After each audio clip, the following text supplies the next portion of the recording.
पुण्यामध्ये मुसळधार अवकाळी पावसाला सुरुवात झालेली आहे। ढगांच्या गडगडाटासह सोसाट्याचा वारा या ठिकाणी सुटलाय। जोरदार पाऊस सध्या कोसळतोय।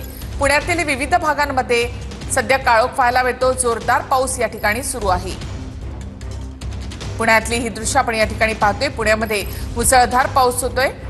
गेल्या काही दिवसात या ठिकाणी अवकाळी पाऊस कोसळतोय, मात्र आज सोसाट्याचा वारा आणि जोरदार पाऊस सध्या पुण्यामध्ये पाहायला मिळतोय। अधिक माहिती आपण घेऊयात आमचे प्रतिनिधी रणजित जाधव यांच्याकडून। रणजित,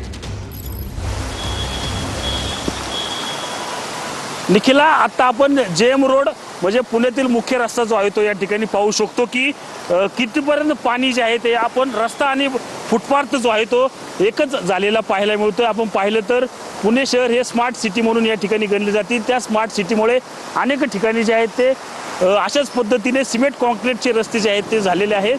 केवळ अर्धा तास पडलेल्या पावसामुळे गुडघाभर पाणी जे आहे ते आता या ठिकाणी साठलेलं आपल्याला पाहायला मिळतं। आपण पाहू शकतो की नदीप्रमाणे लाटा ज्या आहेत त्या या ठिकाणी या चेंबरमध्ये पाणी जाताना पाहायला मिळतात। आपण पाहिलं तर हवामान विभागाकडून आज ऑरेंज अलर्ट जो आहे तो पुण्यासाठी देण्यात आला होता। त्याच पार्श्वभूमीवर आपण पाहिलं तर मोठ्या प्रमाणात पाऊस या ठिकाणी सुरू झालेला आहे। जेएम रोडवरची परिस्थिती आपण पाहू शकतो की या पाण्यामुळे जे आहे आता वाहनांची देखील मोठी गर्दी जी आहे ती या ठिकाणी होताना पाहायला मिळते।